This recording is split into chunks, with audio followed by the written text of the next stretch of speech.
Hello there. మనము GATE signals and systems నుంచి previous year questions solve చేస్తున్నాము. Last వీడియోలో 1 to 5 క్వశ్చన్స్ అయిపోయినాయి.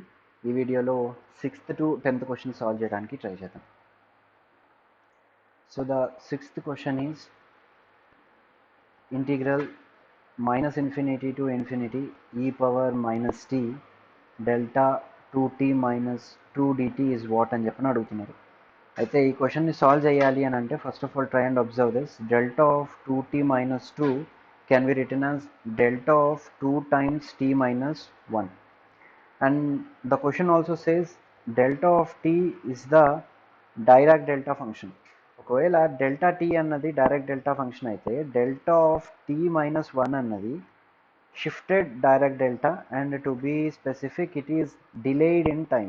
డిలేడ్ ఇన్ టైం అంటే డెల్టా ఆఫ్ టీ అన్నది t ఈజ్ ఈక్వల్స్ టు 0 దగ్గర స్టార్ట్ అయితే delta is equals to t minus 1 అన్నది +1 దగ్గర స్టార్ట్ అవుతుంది.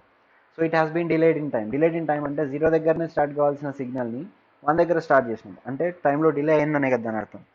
అండ్ నెక్స్ట్ మన దగ్గర ఉన్నది delta of 2 times t minus 1. So it is nothing but the delta function at 1 has been scaled by a factor of 2. So delta ఫంక్షన్కి సంబంధించిన properties నుంచి మనకు ఒక విషయం తెలిసి ఉండాలి. అదేంటంటే scaled version of delta. Okay, delta of alpha t is equals to 1/mod alpha into delta of t. So ఈ మోడ్ ఆల్ఫా ప్లేస్లో ఇక్కడ 2 ఉంది కాబట్టి 2 పెట్టుకోవాలి. టీకి బదులు t minus 1 షిఫ్టెడ్ వర్షన్ ఉంది కాబట్టి ఇది పెట్టుకోవాలి. So basically what it happens is delta of 2 times t minus 1 is written as 1/mod 2 delta of t minus 1 లాగా దీన్ని రాసుకోవచ్చు. సో ఇప్పుడు దీనికి సంబంధించిన వాల్యూని మనకి ఇచ్చిన ఇంటిగ్రల్లో సబ్స్టిట్యూట్ చేసుకుంటే it will look like -∞ to +∞ e power minus t delta of 2t minus 2 అన్నది మనకి ఇచ్చిన క్వశ్చన్ కాబట్టి after substitution it will look like -∞ to +∞ e power minus t 1/mod 2 delta of tea minus 1 dt లాగా ఇది మనకు కనిపిస్తుంది. So 1/mod 2 అంటే దీన్ని 1/2 లాగా రాసుకోవచ్చు. 1/2 అన్నది కాన్స్టెంట్ కాబట్టి ఇంటిగ్రల్కి బయట రాసుకోవచ్చు. అండ్ ఇంటిగ్రల్కి బయట రాసుకున్న తర్వాత let us observe this term. Integral -∞ to +∞ e power minus t delta of tea minus 1 into dt లాగా ఇది మనకు కనిపిస్తుంది. So whenever its general form is taken into consideration -∞ to +∞ x of t into delta of tea minus t naught dt లాగా ఇది మనకు కనిపిస్తుంది. So delta property ఏంటి? Delta of t is non zero at t is equals to 0 and 0 every other place. అంటే delta of t అన్నది tea is equals to 0 దగ్గర మాత్రమే non zero లాగా ఉండి మిగతా అన్ని వాల్యూస్ దగ్గర 0 వాల్యూని తీసుకుంటుంది. అదే delta of tea minus T నాట్ని కన్సిడర్ చేస్తే అది టీ నాట్ అన్న టైం దగ్గర మాత్రమే నాన్ జీరో లాగా ఉండి మిగతా అన్ని వాల్యూస్ దగ్గర, అన్ని వాల్యూస్ ఆఫ్ టైం దగ్గర దాని వాల్యూ అన్నది 0కి వస్తుంది. కాబట్టి ఎప్పుడైతే ఇటువంటి ప్రాపర్టీ ఉన్న డెల్టా ఫంక్షన్ని ఎక్స్ ఆఫ్ టీ అన్న ఫంక్షన్ తోటి మల్టిప్లై చేస్తామో ఎక్స్ ఆఫ్ టీకి సంబంధించిన వాల్యూ కూడా టీ దగ్గర ఎంతైతే వాల్యూ ఉంటుందో ఆ వాల్యూ మాత్రమే ఉండి మిగతా అన్ని టైం వాల్యూస్ దగ్గర దాని వాల్యూ 0కి డిజాల్వ్ అయిపోతుంది. ఎందుకంటే this is the multiplication operation కాబట్టి. సో ఈ మల్టిప్లికేషన్కి ఎప్పుడైతే మనం ఇంటిగ్రల్ కడతామో ఈ ఇంటిగ్రల్కి సంబంధించిన వాల్యూ టీ నాట్ దగ్గర ఎక్స్ ఆఫ్ టీకి ఎంతైతే వాల్యూ ఉందో, రైట్, గుర్తుపెట్టుకోండి, టీ నాట్ దగ్గర ఎక్స్ ఆఫ్ టీకి ఎంతైతే వాల్యూ ఉందో ఆ వాల్యూకి కన్వర్జ్ అవుతుంది. That is this is going to be equal to x of t naught. Integral -∞ to +∞ x of t delta t minus t not dt will converge to x of t naught. Right. So ఈ discussion basis పైన this value should converge to e power -1. So it can be written as integral -∞ to +∞ e power minus t, బయట మనకు 1/2 వచ్చింది, delta of tea minus 1 dt is equals to 1/2 times e power minus t ప్లేస్లో t naught పెట్టాలి. ఇక్కడ t naught is equals to -1 కాదు 1. So కాబట్టి this value is going to be equal to 1/2e. మనకు ఈ పర్టికులర్ గేట్లో ఆప్షన్స్లో ఇదే value ఇచ్చినారు 1/2e అని. సో కాబట్టి మనం ఇక్కడనే స్టాప్ చేయొచ్చు. ఒకవేళ ఇది fill in the blanks type of question అయితే దీన్ని మనం క్యాలిక్యులేటర్లో ప్లగిన్ చేసి దీనికి సంబంధించిన వాల్యూస్ని తెచ్చుకోవచ్చు. Now the 7th question. A moving average function given by y of t is equals to 1/t into integral t minus t to t u tau d tau if the input u is a sinusoidal function. Sinusoidal function అంటున్నాడు కాబట్టి దానికి సంబంధించిన general form రాసుకుందాం. A sine omega T plus five is the general form of sinusoidal signal and with a frequency of 1/2t అన్నాడు. Frequency అంటే ఏంటి? A of sine of omega T అంటే 2π FT. F అంటే 1/టైం పీరియడ్. ఇక్కడ frequency ఏమి ఇచ్చినాడు? 1/2 times time period ఇచ్చినారు.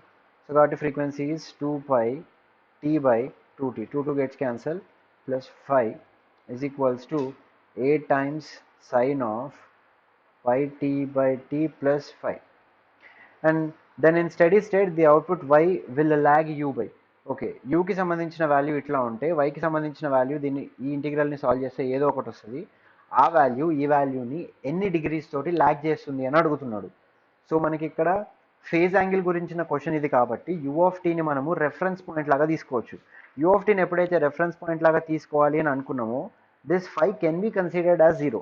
అంటే మన టైం యాక్సిస్లో ఇది 0 దగ్గర నుంచి ఈ సైన్ వేవ్ స్టార్ట్ అవుతుంది అని అనుకుంటే this 5 will get dissolved to 0.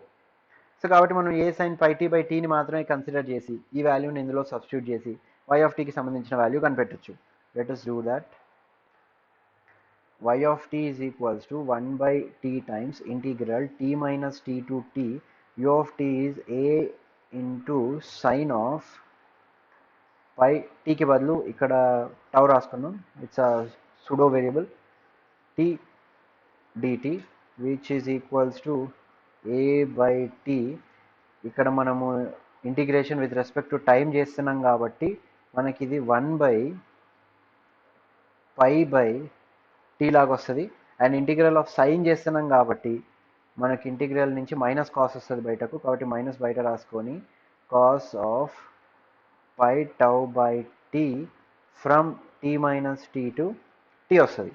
So this is equals to t gets cancelled minus a by pi cos of pi tau by t from range t minus t to t.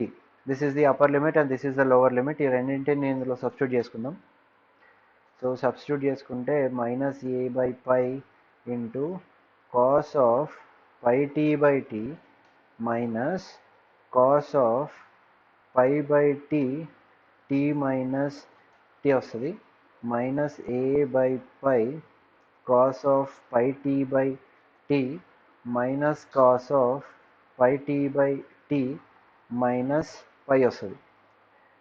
ఇది 180 degrees కాబట్టి all silver tea కప్స్లో 180 minus అన్నది ఈ క్వాడ్రంట్లో పడుతుంది కాబట్టి right. 180 see it can be జగల్డ్. ఈ మైనస్ని లోపల పంపిస్తే this will look like plus pi minus pi tea by tea లాగా కనిపిస్తుంది. So whatever it is pi మైనసే కాబట్టి ఇందులో సైన్కి సంబంధించిన దానిలో పడుతుంది కాబట్టి wait you're missing something here. Let us leave it untouched. మైనస్ని మైనస్ లాగానే పెడదాం. ఇప్పుడు ప్లస్ 360 డిగ్రీస్ని అప్లై చేసినాము అని అంటే it will be converting to minus pi minus pi by T. Okay right. Second క్వాడ్రంట్లో పడుతుంది కాబట్టి its value will be equal to cos of pi tea by T right. And ఈ సెకండ్ క్వాడ్రంట్లో sine మాత్రమే సైన్కి సంబంధించినవి మాత్రమే పాజిటివ్ వాల్యూస్ తీసుకుంటాయి కాబట్టి it will be positive itself, right? Sine equals sine secant. Wait. Okay, that's it. Cos of pi t by t ourselves. See, these are the small things that confuse us a lot. Okay. So cos of pi t by t మాత్రమే వస్తుంది.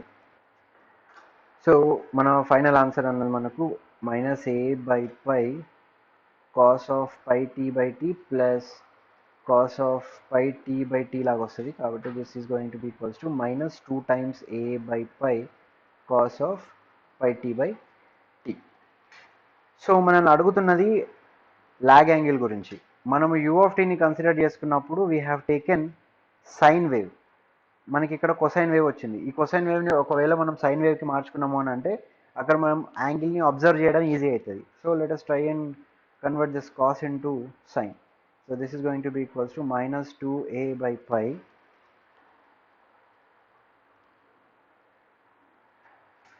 okay minus 2a by pi sine of 90 minus pi t by t వస్తుంది. మైనస్ని లోపలికి పంపించేస్తే 2a/π, because magnitude can not be considered negative. This is sine of πt/t minus 90 degrees లాగా వస్తుంది. So ఇక్కడ చూసినామంటే this is the magnitude of y of t. It can be any value కాబట్టి 2a/π చల్ जाता है. y of t is equals to 2a/π. Sine of πt/t, this is the argument, and here we have minus 90 degrees. So we basically say y of t lags u of t by an angle of 90 degrees. Next, eighth question. The function shown in the figure can be represented as. So మనకిచ్చిన ఈ ఫిగర్లో ఉన్న wave ఫామ్ని synthesis చేయమంటున్నాడు, synthesis equation రాయమని అంటున్నాడు. So synthesis equation రాయాలి అని అంటే ఫస్ట్ ఆఫ్ ఆల్ మనం వేవ్ ఫామ్ని కట్ చేసుకోవాలి, అండ్ ఏ పాయింట్ దగ్గర కట్ చేయాలి అన్న విషయం తెలియాలి. సో ఈ ఫిగర్ని అబ్జర్వ్ చేసినాము అని అంటే ఇది 0 నుంచి t అన్న టైం వరకు 1 మెయింటైన్ అయ్యి t దగ్గర 0కి పడిపోయి ఇక్కడ నుంచి మళ్ళీ ర్యాంప్ ఫ్యాషన్లో పైకి రేజ్ అయ్యి 2t అన్న టైం దగ్గర ఇది మళ్ళీ 1 వాల్యూ దగ్గర ఫిక్స్ అయిపోయింది. సో ఇక్కడ మనం చూస్తామంటే it has total of 3 parts. So first పార్ట్లో చూసినామనంటే 1 నుంచి స్టార్ట్ అవుతుంది, 0 నుంచి స్టార్ట్ అవుతుంది కాబట్టి it is a unit step function. But t దగ్గరకు వచ్చింగానే 0 అయిపోయింది కాబట్టి it has been negated with a unit step function starting at t, right. t దగ్గర స్టార్ట్ అయ్యే యూనిట్ స్టెప్ ఫంక్షన్ని 0 దగ్గర స్టార్ట్ అయ్యే యూనిట్ స్టెప్ ఫంక్షన్లోంచి t దగ్గర స్టార్ట్ అయ్యే యూనిట్ స్టెప్ ఫంక్షన్ని మైనస్ చేస్తే t దగ్గర ఈ వాల్యూ అన్నది 0కి డిజాల్వ్ అయిపోయి ఇదే పొజిషన్లో ఉంటుంది. అండ్ నెక్స్ట్ t నుంచి 2t వరకు తీసుకుందాం. t నుంచి 2t వరకు మన సిగ్నల్ అన్నది ర్యాంప్ ఫ్యాషన్లో ఇంక్రిమెంట్ అవుతుంది. ర్యాంప్ ఫ్యాషన్లో ఇంక్రిమెంట్ అయ్యేటప్పుడు ఒకవేళ ఇది t ఈజ్ ఈక్వల్స్ టు 0 దగ్గర స్టార్ట్ అయితే r ఆఫ్ t అని చెప్పి రాసుకోవచ్చు. ఇది ప్లస్ t దగ్గర స్టార్ట్ అవుతుంది కాబట్టి in general we write it as r of t minus t. But the general form of ramp function is r of t minus t by t, right. So దీన్ని ఇట్లాగే preserve చేసుకుంటే t నుంచి start అవుతున్న ramp function అన్నది r of t minus t by t లాగా అనిపిస్తుంది. And ఇది 2t దగ్గరకు వచ్చిన తర్వాత మళ్ళీ 1 దగ్గర మెయింటైన్ అవుతుంది. 1 దగ్గర మెయింటైన్ కావాలి అని అంటే -2t దగ్గర 2t దగ్గర ఇంకొక ర్యాంప్ స్టార్ట్ అయ్యి ఈ ర్యాంప్లో నుంచి దీన్ని మైనస్ చేయాలి. మైనస్ చేస్తే ఏమవుతుంది, 2t దగ్గర నుంచి స్టార్ట్ అవుతున్న ర్యాంప్ 1 యూనిట్ పెరిగింది అని అంటే పైన ర్యాంప్ కూడా 1 యూనిట్ పెరుగుతుంది కాబట్టి ఇందులోంచి దీన్ని మైనస్ చేస్తున్నాం కాబట్టి అది పెరిగినంత డిక్రీజ్ అయ్యి కిందికి పడి 1 దగ్గర దాని వాల్యూ అనేది మెయింటైన్ అవుతుంది. So r of t minus t minus r of t minus 2t divided by t. So ఇక్కడ ఇట్లా కనిపిస్తున్న సిగ్నల్కి సింథసిస్ ఈక్వేషన్ ఇట్లా రాసుకుంటాం. సో మనకు వచ్చిన ఈ రెండు ఈక్వేషన్స్ని క్లబ్ చేసి రాస్తే సింథసిస్ ఈక్వేషన్లో in terms of unit step function రాసుకుంటాం మనం. సో కాబట్టి r of t minus t by టీని in terms of unit step function రాసేసినామంటే మనకు మన ఫైనల్ సింథసిస్ ఈక్వేషన్ వస్తుంది. That is x of t is equals to u of t minus u of t minus t plus 1 by t minus t u of t minus t. See, this is r of t can be written as t into u of t, and r of t minus 1 can be written as t minus 1 into u of t. So అదే basis పైన దీన్ని ఇట్లా రాసుకున్నాం. This is minus 1 by t into t minus 2t into u of t minus 2t లాగా రాసుకోవచ్చు. So this is our final synthesis equation. Now let us see the ninth question. The period of x of t is equals to 8 sin 0.8 pi t plus pi by 4. మనకు ఒక sinusoidal function ఇచ్చి దానికి సంబంధించిన period find out చేయమంటున్నాడు. Period అంటే nothing but fundamental time period. So sinusoidal ఫంక్షన్కి general form ఏ sine omega T plus 5. మనకి ఆర్గ్యుమెంట్లో omega tea అన్న ఆర్గ్యుమెంట్ని 2πft అని చెప్పని రాసుకోవచ్చు. దట్ ఈస్ 2πt బై పెద్ద టీ. సో ఇక్కడ నుంచి మనకు టైం పీరియడ్ వస్తుంది అండ్ ఈ ఒమేగా టీకి సంబంధించిన వాల్యూ 0.8 πt అని అన్నాడు. So this is equals to 0.8 πt. πt gets cancelled on both sides. So టీని రైట్ హ్యాండ్ సైడ్కి 0.8ని లెఫ్ట్ హ్యాండ్ సైడ్కి పంపిస్తే t ఈజ్ ఈక్వల్స్ టు 2/0.8 లాగా డెసిమల్ పాయింట్ని తీసేస్తే పైనకి 0 వస్తుంది. And 8 1s 8 2s 16 40 8 4s 2 5s 8 5s 40. So t is equals to 2.5 seconds లాగా మనకు కనిపిస్తుంది. So this is the time period of the waveform that is given. Now the last question of this video, a given sequence x of n generate the sequence y of n is equals to x of 3 minus 4n. Which one of the following procedures is correct? Okay, so signals and సిస్టమ్స్లో ఒకటి గుర్తుపెట్టుకోండి. ఆ మాటకు వస్తే ఏ engineering బ్రాంచ్లో అయినా, మ్యాథమెటిక్స్కి సంబంధించిన దానిలో అయినా, ఫిజిక్స్కి సంబంధించిన దానిలో అయినా మనకు కొన్ని జనరల్ ఫార్మ్స్ అన్నవి ఉంటాయి. జనరల్ ఫార్మ్స్ ఏంటి అని అంటే వాటిని చూసింగానే based on observations we can define the properties. So signals and సిస్టంలో ఒక సిగ్నల్ని డిఫైన్ చేసేటప్పుడు, ఒక సిగ్నల్ని రిప్రజెంట్ చేసేటప్పుడు the general form should look like this, -4n+3 లాగా అనిపించాలి. అంటే టైంకి సంబంధించిన వాల్యూ ఎప్పుడూ కూడా మన ఆపరేటర్ కంటే ముందు ఉండాలి. సో ఇప్పుడు బేసికల్గా ఏమంటున్నాం మనం అని అంటే, మన దగ్గర ఒక బ్లాక్ బాక్స్ సిస్టమ్ ఉంది, అందులో నుంచి ఎక్స్ ఆఫ్ ఎన్ అని పంపిస్తే బయటకు ఎక్స్ ఆఫ్ -4n+3 వచ్చింది. అంటే ఈ బ్లాక్ బాక్స్ లోపల ప్రొసీజర్ ఏం జరిగింది అని అడుగుతున్నాడు. అంటే ఫస్ట్ ఏం చేసినావు, సెకండ్ ఏం చేసినావు, తర్వాతకి ఏం చేసినావు అని అడుగుతున్నాడు. So this is there is a generalized and standardized procedure. ఆ ప్రొసీజర్ ఏంటి అని అంటే, మనం ఏదైనా ఒక సిగ్నల్ మ్యానిపులేషన్ చేస్తున్నామనంటే first of all you should shift it. అంటే టైంలో అడ్వాన్స్ చేస్తావా, టైంలో డిలే చేస్తావా నీ ఇష్టం, కానీ ఫస్ట్ షిఫ్ట్ చేయాలి, తర్వాత స్కేల్ చేయాలి.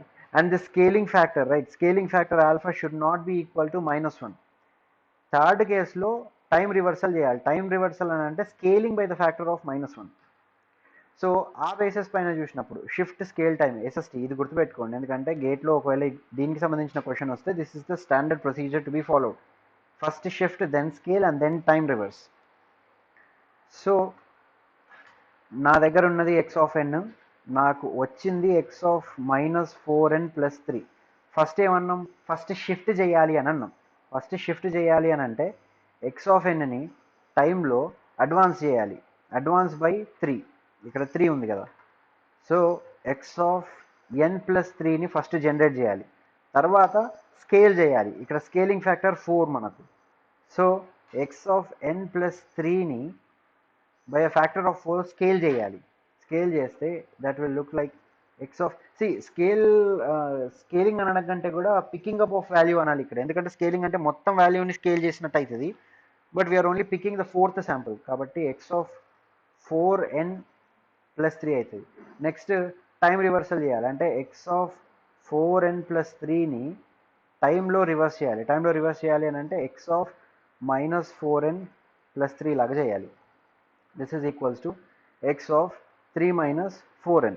మనకి వాల్యూ వచ్చింది. సో బేసికలీ ఈ 3 స్టెప్ ప్రొసీజర్ని ఫాలో అయ్యేది option B. So it is the right answer. So ఈ వీడియో ఇక్కడికి ఎండ్ అవుతుంది. నెక్స్ట్ వీడియోలో 11th క్వశ్చన్ నుంచి 15th క్వశ్చన్ వరకు చూద్దాం. Bye bye.